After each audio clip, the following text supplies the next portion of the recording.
Мынакей, машалла, урматтуу туугандар. Бексултан мырза балалы болуп туруп, баласын Бешикбек бек болсун, жаңы төрөттү.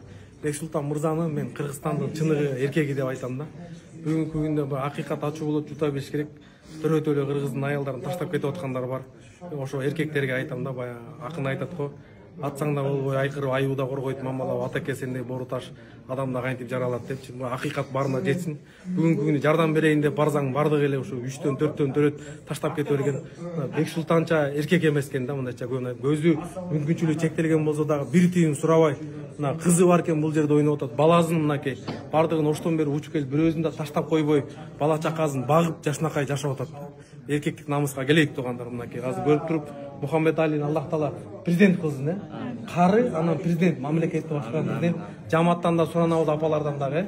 Президент бала турган, силерди бага турган, сыймыктана турган, силерди бейишке жетелей турган, тажы кийгизе турган инсандардан кылсын иншалла. Биз ошого тилектешпиз, сөзсүз дуа кылабыз.